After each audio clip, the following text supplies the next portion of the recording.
right. Perfect. So, I use my friendly Canva here. I really like this to create a bunch of stuff. So hola everyone, buenas tardes, and thank you for having me again. So my name is Andrea Stelter. I'm based out of Minneapolis, and I currently work as a digital marketer and SEO strategist. So I'll show you a little bit about the agenda of what I had planned to talk about. So I'll talk a little bit about me, just give you a little bit of background of who I am, kind of where life has taken me so far, a few different jobs, and to what I'm doing now with digital marketing. My work at FineLaw, which is part of Thomson Reuters, and a little bit about my passion project. So, a few fun facts about me. I was born and raised in El Salvador. My maiden name is actually Andrea Portillo Soto, and Stelter's for my husband. Honestly, I just got tired of spelling Portillo Soto everywhere, and people would hyphen it or join it, and I would be Andrea Soto, and I was like, no, that's not my legal name, because as you know, a lot of Hispanics that were born in our countries, we get both last names. So honestly, that's one of the biggest reasons why I switched to Andrea Stelter. And a fun fact about my name, I'm still Andrea Portillo Soto legally back home too. So I have a few legal names, different legal names. So um, then I run a YouTube channel. So my husband and I, ventured into digital marketing. That was really the start of me back in 2018 when we started a hobby channel called Adapted Adventures. I'll be sharing a little bit about that more towards the end. That's what I refer to as my passion project. The channel is geared towards the wheelchair community. My husband uses a wheelchair full time, and so we decided to just use our creative minds, technology, and digital marketing to put content out there to build a community. And then I'm a huge Disney fan and nerd, if you can't tell by the background of my office. I have a lot of the Mickey ears and the Maleficent headband. I just love a lot of that stuff. And I try to travel as much as I can to Disney World and visit, and I don't know, absorb as much of it as I can online as well. So um, let me see, next slide.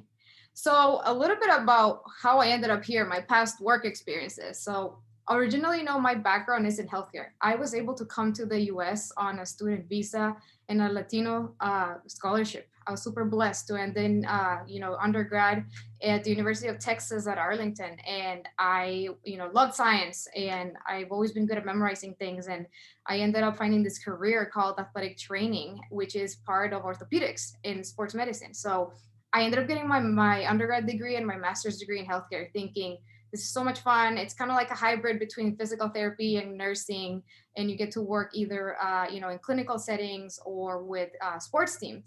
I dove right in, worked on two full-time jobs in this, actually hitting a dead end because the reality of it honestly was that I was super overworked and underpaid in this career. There was not a lot of room for advancement.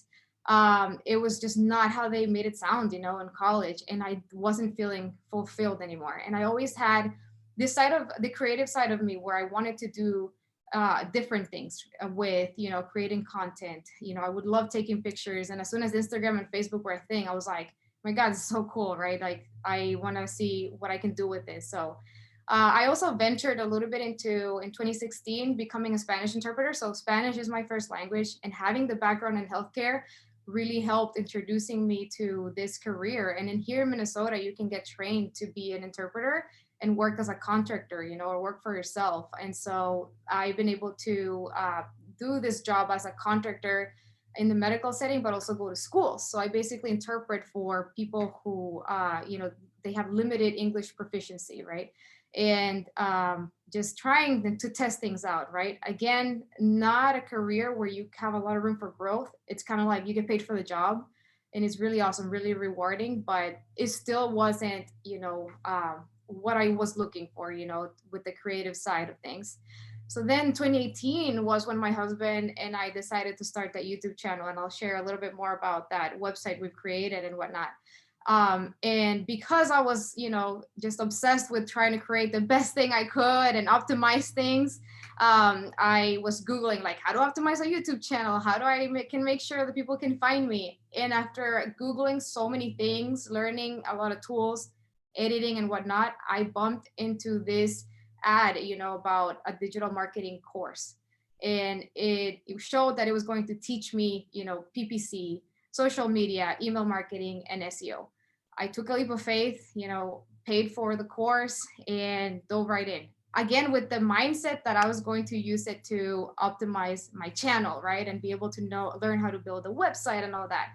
Super fun stuff. I love the course, completely changed my life. And I was still working full time at the clinic at this point as an athletic trainer, and would not stop thinking about it. If I'm being honest, like I would always be like, when I go home, I'm gonna create this thumbnail and then post it, and the video is gonna come out next week or whatever. So I told my husband, I think I want to go for this thing. I'm going to quit. I'm going to work as a contractor, switch my portfolio, because now I was like in healthcare, right? And I had to completely change my portfolio, and I was going to use our brand that we had created online to, dive into SEO, dive into PPC, dive into social media, and start showing employers or potential employers, I can do these things. I'm self taught, and I really want to build my career, in digital marketing. So fast forward into 2019, I got contacted by Thomson Reuters, by some other recruiters, specifically FindLaw. So FindLaw is the department that's under Thomson Reuters. And they hired me as a contractor for 5 months. And then they offered me a full-time job to convert that, into a full-time job. And it was a really awesome ride and journey so far. I'm very grateful for, the people that opened the opportunity for me. So currently I am part of the digital marketing team at FindLaw, and I mainly work in search engine optimization. I'm super passionate, if you can tell yet, about digital marketing. I do use it as a hobby. I love my job, and honestly has been the most fulfilling career, that I have could ever imagine, because I truly love my team. I feel very supported, and the company is just the perfect fit, and culture that I was looking for. And in a nutshell, like what is it that I get to do? Let me see. I think I have slides for this. So what I've been doing at my current position is we sell digital marketing solutions. That's what I call it, or products for attorneys. So all of my clients have been attorneys right now. They're law firms. And what we do, it's a niche where there's clients that come in who barely graduated law school, they just got certified and they're starting their business as a lawyer, right? Or maybe the clients have had a website, have had digital marketing with somebody else, but now they're choosing us to do their digital marketing strategy. So I work with a team where there's digital marketers, there's content writers, designers, and project managers. So every time there's a new client coming in, we assess their portfolio online. We see, their online performance and visibility, meaning, do they have a website? Are they on social media? Doing like a full assessment and audit of, what they have online, to be able to come up with a strategy for them, not only for the website, but making recommendations of things outside of the website that they could have. So I get to be plugged in with this team to basically focus on building websites that are up to best practices, that will focus on what the client does. So as you can imagine, if you maybe have worked with attorneys before, not all attorneys do everything, right? There's attorneys that only do immigration. There's attorneys that only do family law, or divorce. Like, they specialize in different things. So it's been a pretty fun job where everybody's still unique with what they sell, even though they're all attorneys. And so a lot of my job is communicating with the writer, communicating with the designer, and being able to come up with all of these best practices, with SEO, like what should we write about? How should we do keyword research, right? What should the messaging be based on, where they're located and whatnot. I will dig into like data and analytics, and then come up with a whole strategy, right? And then I also get to dive in, and in the middle here you see with local SEO, a lot of my work is Google My Business. You probably have seen this before too, when we Google like, I don't know, like a hair salon or restaurant, right? That something pops up on the right hand side where it tells you where they're located, right? Or we click on it on our phone. So I help pretty much create a lot of these profiles for them. I help check, what they're eligible for, and we optimize them.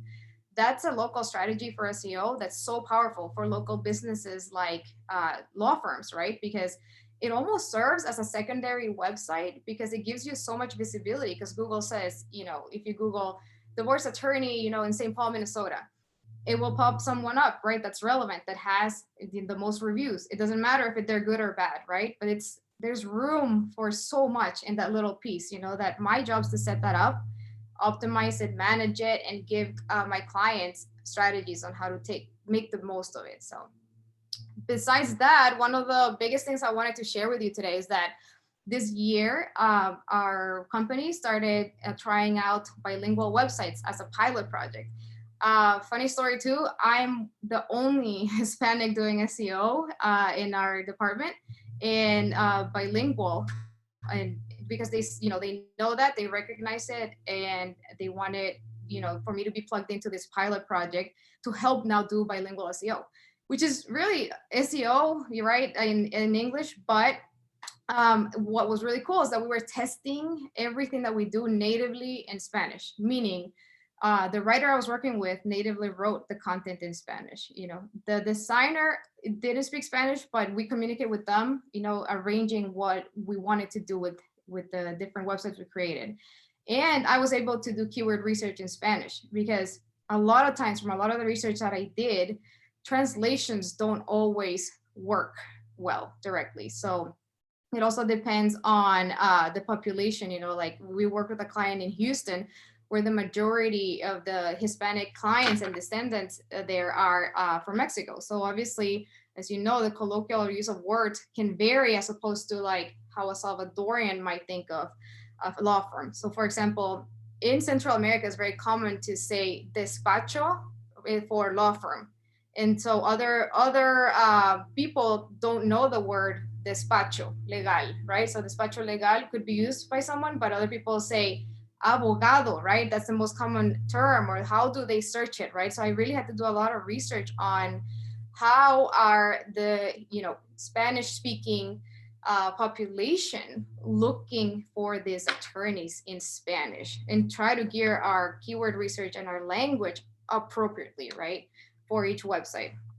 So I can show you a couple of things that we ended up working on. So I have two examples, but now segue more into the SEO. What I really got to do, and was really cool, calling shots in all these processes and collaborating, right, with the team, was taking care of the user experience, right? So like we were taking care of like what should be on the navigation menu for these pages, and using the appropriate, I guess I call it, website terminology, right? So a lot of times for homepage, you could see inicio, right, in Spanish, or you could see página principal could be another one. So or página de inicio, right? So like what gives them the best experience, even choosing little things like that, right? So that it all matches not only the brand, but give that Spanish visitor the best customer service, when they land on the website.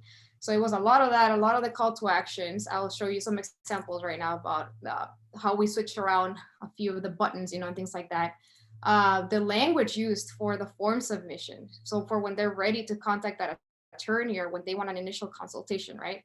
Then other things that I got to do a lot of work on were on-page items like title tags, meta descriptions, and the structure, how we were writing content. Something really interesting that I found through collaborating with other departments inside my company is that in English, it's typically best practice to capitalize the first letter of each word when you see a title tag, right? They had found some research that they get feedback from Hispanic or Spanish-speaking users, like website users, stating that was incorrect, like grammarly incorrect, and it would give them a sense of mistrust whenever they would want to click on that link. So those are a lot of really cool things that we're still testing, to see what kind of feedback we get, but it was very interesting. So the Spanish speaker, to make it a little bit simpler, is actually looking for things to look more natural, meaning they found it unnatural to capitalize the first letter of each word. And therefore we were writing more natural sentences, kind of like how the user would Google for them. So for the attorney in Houston, I would put things like abogado de divorcio in Houston. And that's really long, right? So I also got to watch out with the characters, making sure that it's relevant to the page and what else I want to optimize that for, right? So just to give you a little snippet of a lot of the things that required a lot of research because there's not a lot of research out there for bilingual websites actually. Other things I was able to dive into was technical SEO. So one of them were URL structure and the sitemap. I'll be able to show you what I mean in a little bit when I go into the websites. And like I said a little bit earlier, keyword research. So it was very fun. I compared different tools. I used SEMrush and Ahrefs, if you haven't heard of these, and even the Google Keyword Planner. And it was very interesting comparing just statistics. The one that helped me the most, or that seemed to give me most statistics, was SEMrush. And it gave me even variations as opposed to like a lot of dead ends that I would hit with Ahrefs pretty quick. So very interesting. And I really hope that these tools keep up, with the research and data that they pull on other languages besides English. So two of the examples, let me just exit out of here. One of them is this one, that it was one of the first few sites that we built completely in Spanish. And I'll show you another one that's a mirror site. So this one was an attorney based in Houston, Texas. And they actually have their own website in English targeting multiple practice areas, but they have seen a need in a big need for construction workers down in Texas who work as contractors, right? Not as part of a construction company that they pay them as employees. But if you're not very familiar with this area, basically what happens is a lot of them work in construction sites or projects, and they get paid under their own name. They don't have insurance. They're not an employee of that construction company. And so a lot of times, just as if you had your own business as a contractor, this population needs help from attorneys so that they can also have guidance on contracts, on making sure they're getting paid, who's protecting them if they get hurt. There's a lot of laws under contractors for construction. And so this ended up being one of the first sites that I'm pretty proud of. Like, I think the design's pretty cool, that we did our due diligence, trying to guide them with the same quality work that we would do for an English visitor. So as you can see, things that we took care of are like, kind of like the value proposition. They get a free consultation, right? And then right over here, where to call. Inicio, who we are, quienes somos, right? Servicios, frequently asked questions, a blog, and then contact us. Same things, like we take care of like the hero header banner, trying to show value proposition, right? Trying to catch your eye, right? Like, cuando trabajar gratis no es una opción, contáctenos para ayudarle. So meaning when working for free is not an option, contact us to help them, because that's what they're trying to target, right? People that don't get paid after they've done their work, right? And now they need an attorney, they need legal help so they can get paid for their work. Also, feel free to visit it if you like, but then all of this was collaboration work between the content writer, designer, project manager, what our client wanted, and all of the SEO that you see, on-page stuff, the way that we linked each page. Again, reminding them, contact us, because you got to remember, when you have a website, you need to always think, what's the goal, right? What's the goal of the website? The goal of this website, and for many of our attorneys, is we want to get them clients, right? We want to make sure that they get a call. And if they don't get a call, they have an option. Most of our sites, and I'll show you the other one, have like the contact form submission. So you want to give your user different options, right? And all of these are tracked. All of these goals are tracked. We want to track how many people click to call, from their phone, how many people fill this out, so that then, you make sure that the website works, right? It's showing up on Google when they Google them in Spanish or something relevant to what they do, and then getting leads, right?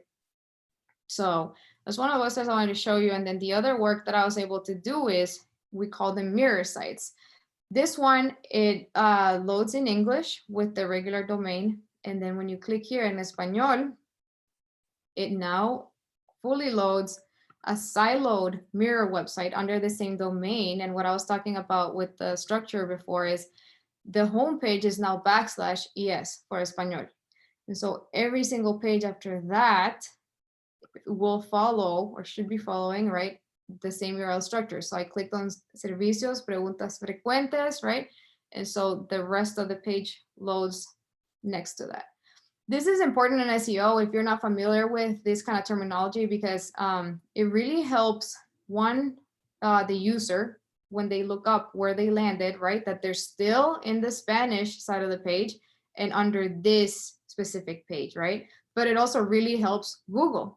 Google crawls all of these things. It's getting all of the signals, right? To make sure it connects the dots on like, what is this page about? Okay, this page, this is the title of the page, Preguntas Frecuentes. It's here then on the title. It's here on the headers again, right? Everything that's relevant. So that is, in a nutshell, like a big part of what you take care of for SEO when you build websites that are structured and organized properly. So if we click on any, like I said, any other pages like Contacto, in this one, we have the form that we translated all of this in Spanish.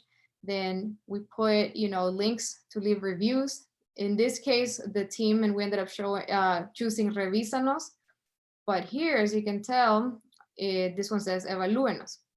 Again, they mean the same thing. In my opinion, Evalúenos, it's more of like, leave us a review, right? Revísanos could be the same thing. And so it's something that's really cool that you can test out, if you have a chance to have multiple clients like that or different landing pages. So that's kind of what's been happening for the most part, this big chunk of the year a pretty fun project that I was able to be part of. So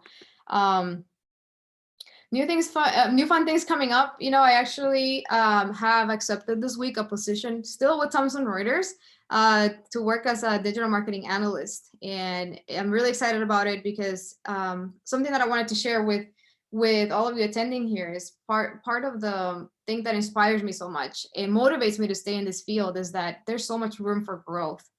As you saw maybe from my slides earlier, I don't have a degree in digital marketing, and I was able to study and learn all this online, learn more on the job and get paid for it. I think it's a very exciting field, very high in demand. And if it's something that you have considered or want to dive into, I say go for it, because really the sky's the limit.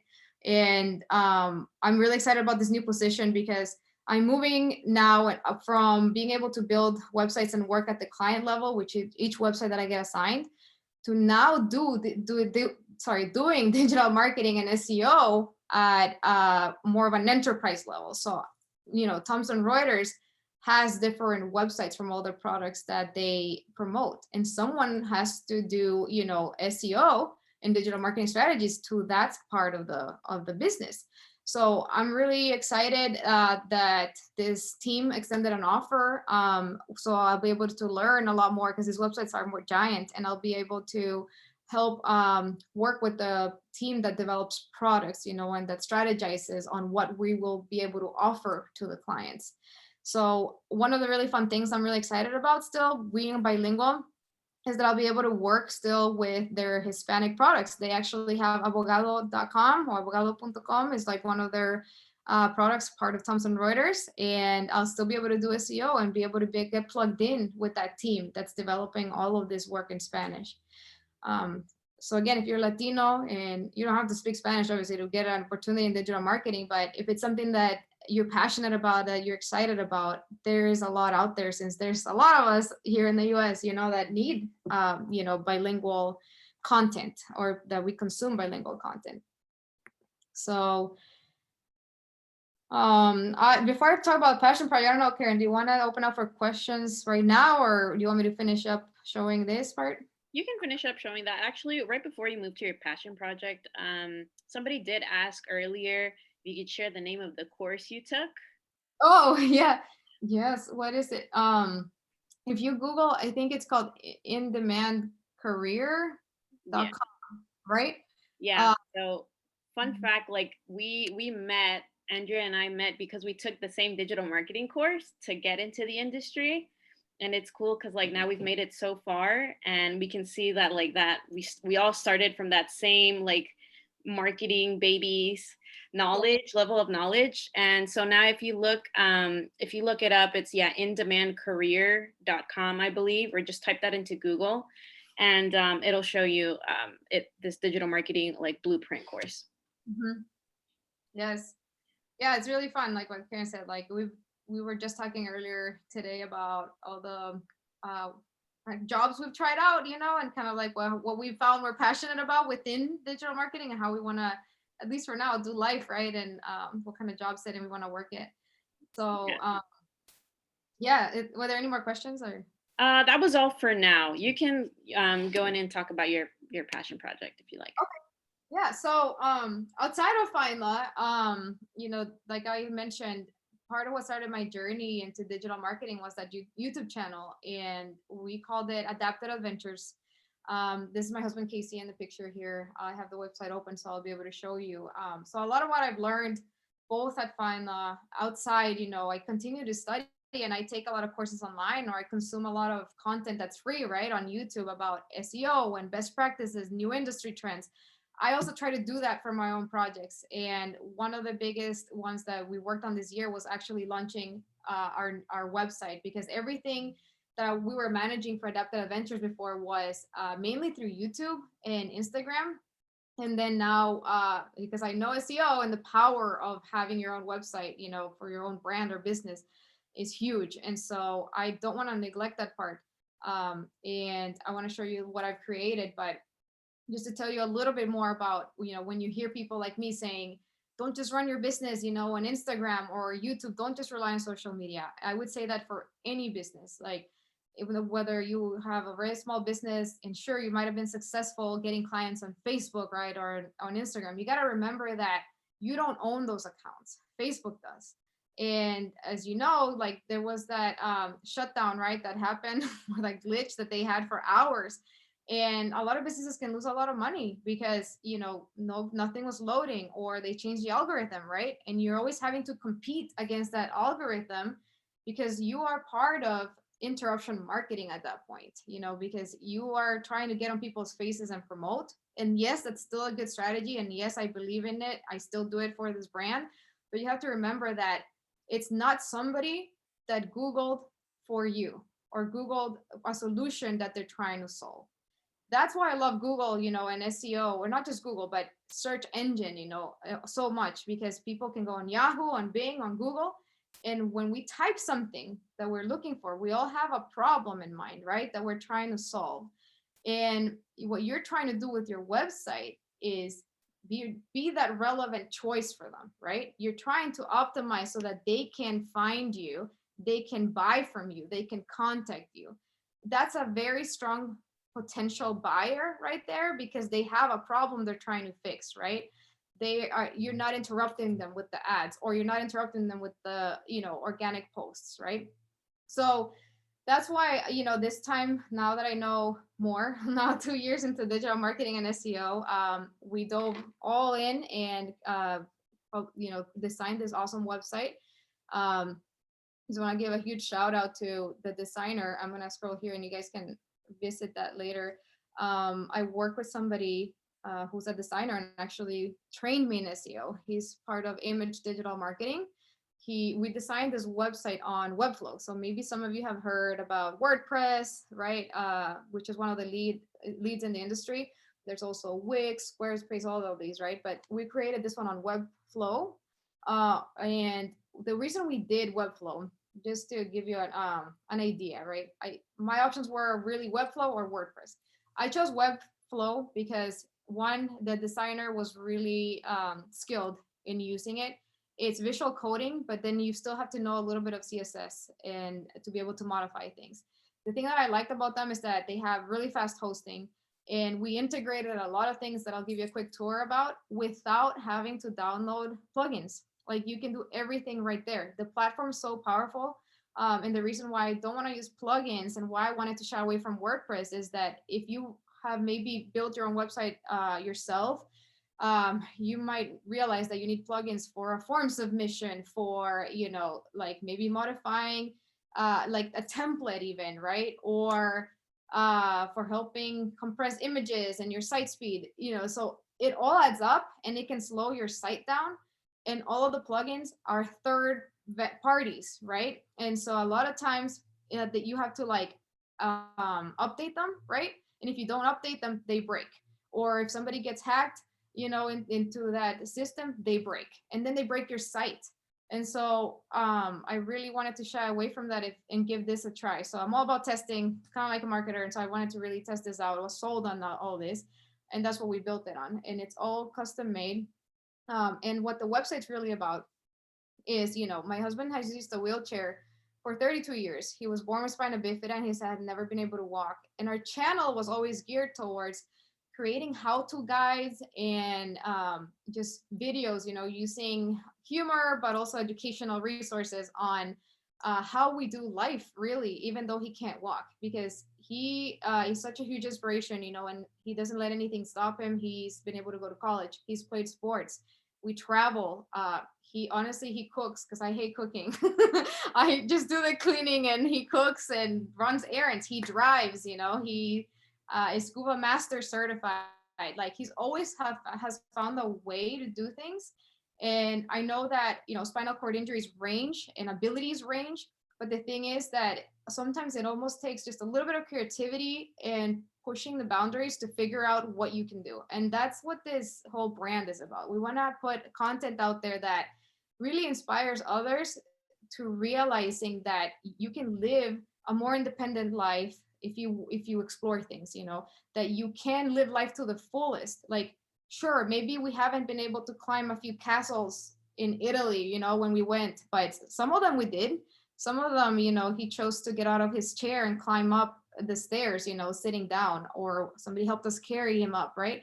But we get creative so that he can experience the most of it, of anything. So going back to like the website, you can probably start picking up keywords or things that I want to rank for, and a big part was I want people to be able to show up in our Google as wheelchair accessible resources, right? And here we start posting that we're about equipment. We do equipment reviews for wheelchair in adaptive equipment, right? Like for driving, we have different wheelchair frames, we have different gadgets, how the wheelchair we use for the beach versus the wheelchair we use for to go on a trail or a hike.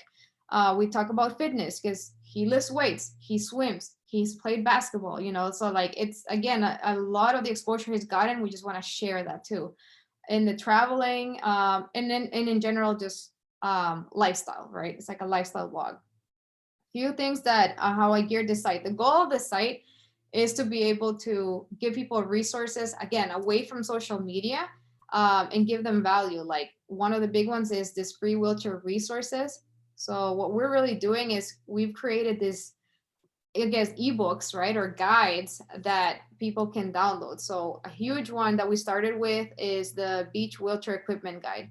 And if people want to download, they can fill, if I type her name, give their email, and then they'll be able to download this for free. And it's like a small, I guess, magazine, right, that I created where we have a lot of pictures and a thorough review on like where we bought those wheels, how do you put them on, right, and showing what he was able to do. In case other wheelchair users want to be able to buy this stuff, right? It's like we do the research for them, and that's the value we're giving them in exchange for an email, right? Now, thinking like a marketer, what we'll do with this email is, for now, once or twice a month, we're plugging that into email marketing, which is also part of digital marketing, right? So what we'll do is continue to push all of this free content, insider tips. We're trying to build a community, in hopes that, at some point we want to reach out to these companies, that create this equipment and be able to collaborate on bigger things. So that's kind of where, if you can see a little snippet of, where the dreams are going with what's possible, right? One is helping build a community, give back to others and people in this community, in this niche. But then with the dream that if it is possible, right, to get exposure out there with the brands and things we already invest in, why not, right? And so when you navigate the website, you'll see, right, that we are targeting again and putting a lot of information for people that are spinal cord injury, or wheelchair users, or have limited mobility, right? And we give a little bit of background story. They can read more about us if they wanted to. Again, another call to action: join our community, and showcasing some of the blog posts that will be coming out or that have come out, and then where they can find us elsewhere on the online. This similar strategy, you know, is something that, or layout is something that you can use for a business or a brand. So if this is something that you're looking to learn more, maybe you have your own brand business, or you're helping someone, you can get a lot of these ideas, you know, and plug them into your own brand or whatever they're selling. It's all about being able to give value to the user, and then it just works out. Google will always change your algorithm and, you know, industry standards. But if you always think about the user first, that's been my experience working in this field, it just works, you know, and you'll be relevant, you'll show up, people will contact you, buy from you, and sign up. So that's really the I guess structured thing that I had prepared on the slides. I don't want to take up the whole time. If people have questions or comments, I want to leave time for that, but I hope this is helpful for you guys watching today. So yeah, thanks for sharing, Andrea. I think yeah, I love getting to know like just how much you can help like promote your brand and like honestly provide value to other users that are trying to live that that lifestyle. And yeah, I wanted to open it up for anybody else that wants, even if it's like not about this, just like random, just cafecito style chats. We can do this at the end, and anybody could that wants to contribute can contribute. I mean, other than that, I just wanted to ask you, Andrea, like, you have a lot of bilingual experience. Are you gonna do like a Spanish version of Adapted Adventures? yeah, so actually my sister asked me the same thing, and some of our first videos I started captioning them in Spanish, right, to include the bilingual community. Mm-hmm. I think there's room.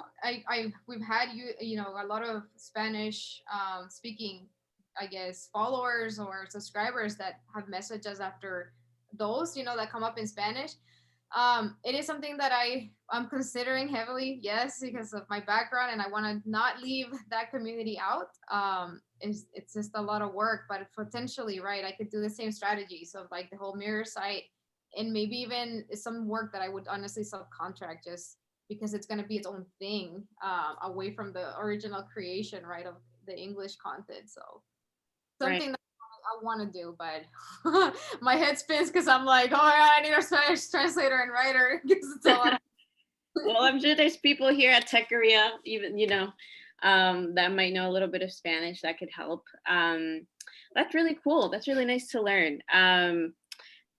We have a question here. How can we connect with marketers at Tequila? I'm going to actually add a link to join Tequila, so that those that aren't can apply like to join the Slack, because Tequila is like the most activity that we have is like on our Slack. And that's where you can like introduce yourself, join the marketing channel, join the UX channel, or honestly any tech related channel that you're interested in, you could join. And there's like a lot of like micro communities. So that's what I love about Tequila. And yeah, I love it. Give me 1 second while I drop in the link here.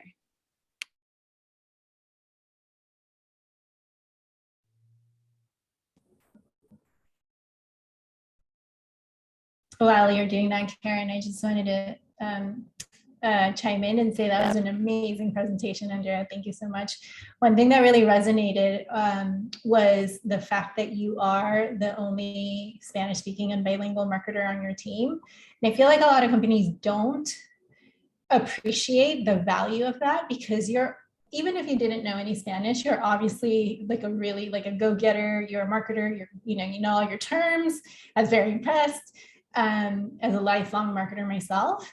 But then on top of that, you have the skill that other people don't have.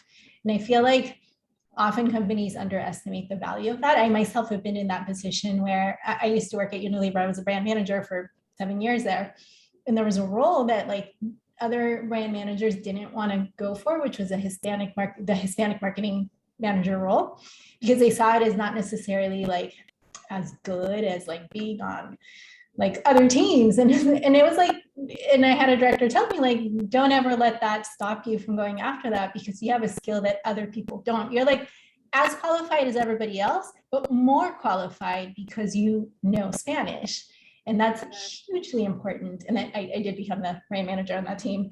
And I loved it. It was like incredible. And our team outperformed all the other teams there for a couple of years in a row. So anyway, just wanted to share that because it's very relatable. And I think we should never, ever let anyone tell us that that is a skill that isn't valuable, because I think it's incredibly valuable.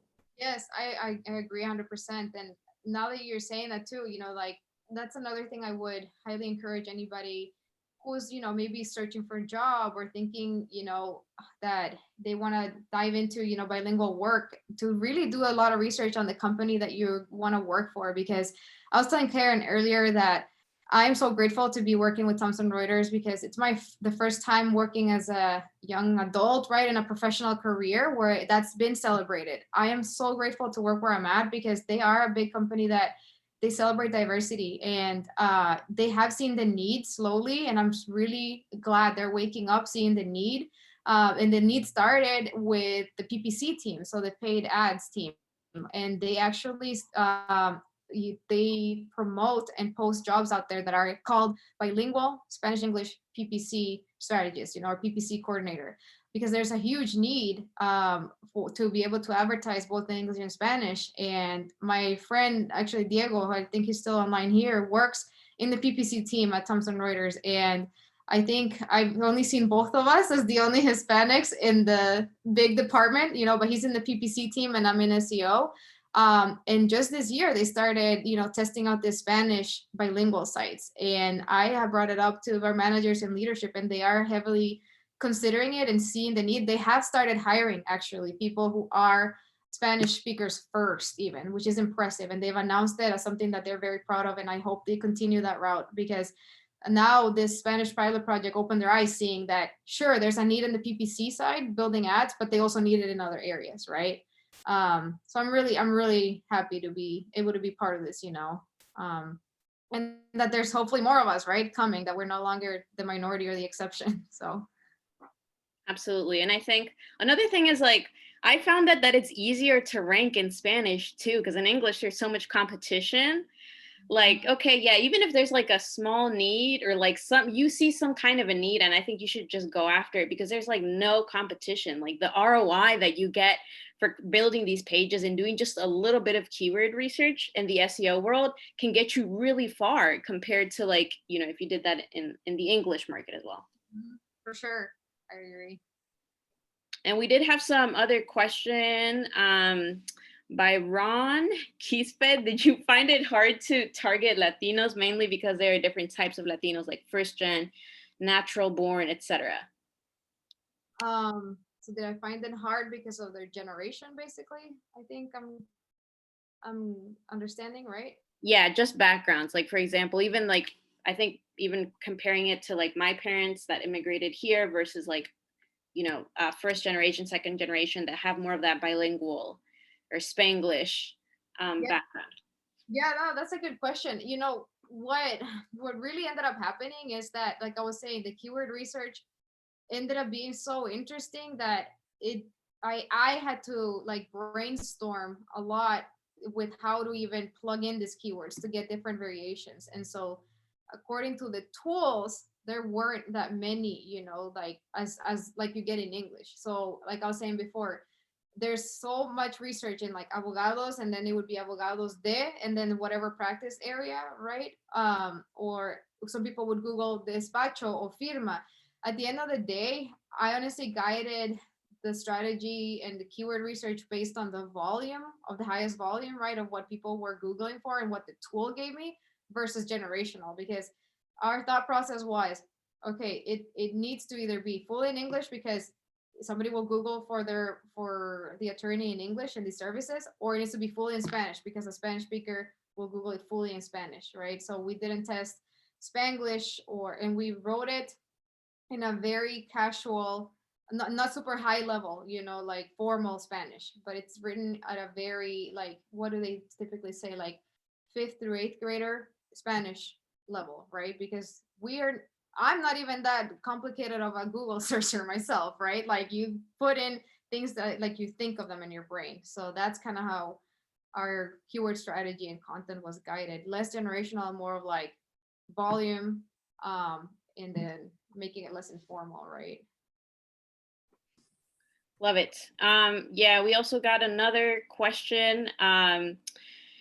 Somebody's interested in the course that we were talking about, this course that we both took. They asked, did the course help you build a portfolio? How did you show that you had the skills or experience when you started in digital marketing? Yeah, so I think you dropped the link, right, in the chat already?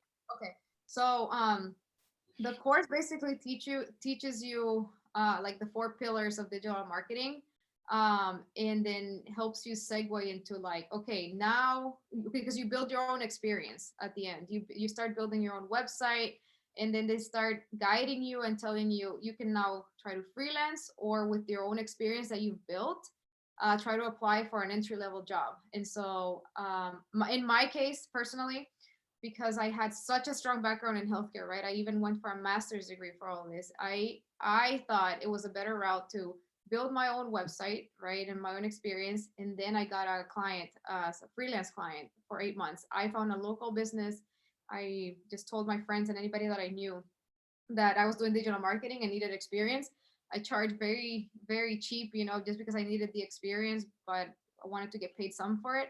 And I ended up doing, my first experience was doing Google ads and Facebook ads for a local shop that was a women's boutique clothing shop. I did that for 8 months, just got creative, I didn't just do the course, I did the course, but I would always Google things, right? I would always Google a solution on how to create X, Y, or Z. And then after I ran a few campaigns, got like a solid 6 to 8 months of experience, that's when I jumped into like, okay, let's get hired for a company, so. Love it. And we did get Mario that raised his hand. Did you want to ask a question or just want to chat? Let's see. Kind of both. What's up, everybody? What's up, Mario? Hey, especially with that last comment, that was great because I'm actually in the same exact position. And first, I want to say thank you for the presentation. Second, when you were talking about the translating the pages, actually, my previous job, we were actually running into that with our developer. Like, oh, what would be the best way to translate a page into Spanish? And some folks just wanted to use a Google Translator. But from an SEO standpoint, I appreciate you sharing that because it's something I know I'm going to be running into in the future. So 2 things. First thing is I am currently working on a project to run some Google ads. And I'm literally working on keyword research right now. So I came a little late into the presentation. I don't know if you had plugged any specific tools. So I'd love to hear that again.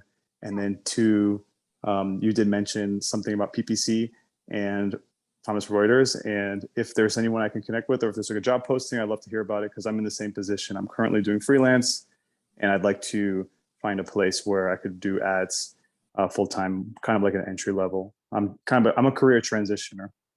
Mm-hmm. Yeah, for sure. So for tools, for what I was saying earlier, the one that I had the best luck with that gave me decent volume forecasts and ideas was SEMrush. That's the one that I found the best when I compared SEMrush, Ahrefs, and the Google Keyword Planner, and SEMrush will always give me the best results, and guided me the best with like relevant pages. Because you know how you can do keyword research, but then it tells you what pages are ranking for that. So I do a little bit of both. I don't just take the tables and the forecast. I still try to navigate things as a user and take a lot of notes, and like, okay, what does their H1 header look like? What do they potentially rank for? Why is it ranking for like abogado, right? The divorcio, for example, for that specific website, right? And so that's my favorite one. I would say whenever you can, still compare them because it's very interesting when you start comparing the tools. But if you can just afford one or they allowed you one, I would say go with SEMrush. And then Thomson Reuters, yes, has a lot of different departments, where the main one where you can find a lot of digital marketing jobs is with Find Law. So Find, like FIND law. I would say this is how I also like found a lot more about them. Go to the website for Thomson Reuters or even go to findlaw.com. And then there's a career section and you can even sign up for alerts. I believe they still have a lot of jobs open. I don't know about the PPC department because I'm not in that department, but I know that they were hiring. a few times, and they're known to open up the positions as a contractor first. And if they like you and you do good work, there's always a very good chance that they keep you. That's been kind of the path that I took and that a lot of my coworkers took. A lot of us started as contractors, and then very common that they hired you on, full time. So. Thank you. No problem. Thank you so much. Cool. Did anybody else have any other questions? Meanwhile, I did want to, I guess, like promote this while, if anybody's thinking of asking any other question, but like on our Slack, there are, they did post 2 openings, people in our community, people in our network here. There's an opportunity for, they're hiring for, it seems like a SEM and SEO manager, like a growth marketing lead. So if anybody's interested in that or knows anybody that's interested in that, in the SaaS leisure space, definitely let them know. And then also, speaking of bilingual, there's another member of our Slack community, Brian Gonzalez. He posted a content marketing intern opportunity for a bilingual candidate at Sigo Seguros. So if anybody knows anybody that's trying to get into the space in terms of content marketing, let them know as well. And yeah, wanted to open it up one last time if anybody else wanted to ask any questions. Otherwise, we can wrap it up. Andrea, I did have one quick question when you were talking about Webflow. I'm considering actually switching over to Webflow for the company I'm at. Did you say that they do allow you to do forms all within the Webflow sort of offering? Yes. So a few things I discovered with this project of the adaptive adventure. So you can have your own form, my designer created it. We tested it, and when it works when you subscribe, and it takes it to a thank you page, right? But then it depends. Don't forget, this would be my biggest advice. Don't forget to track how many people submit this form, right? Because that's going to be the biggest part of your analytics, right? And like when you check if the website's working or not. So what I ended up doing is the form that you see on the website is active campaign.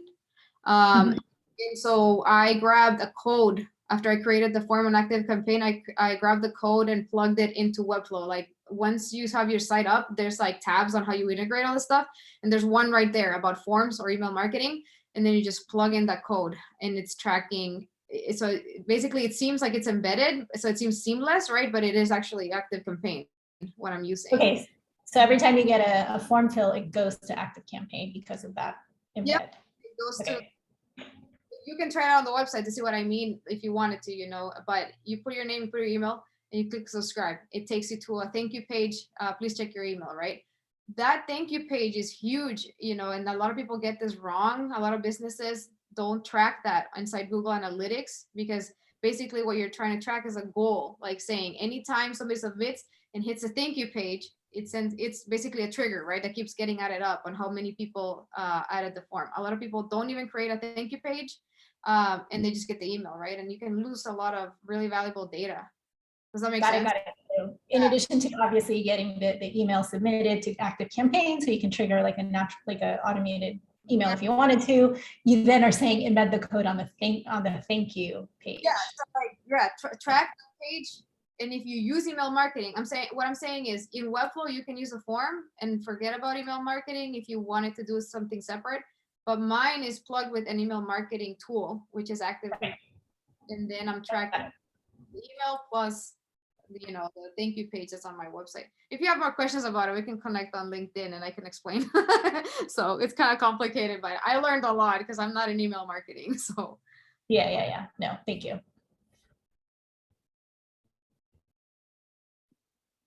All right, awesome. Thank you so much, everybody. I loved great questions asked. Thank you so much, Andrea, for coming and taking some time out of your day to kind of talk to us about your journey.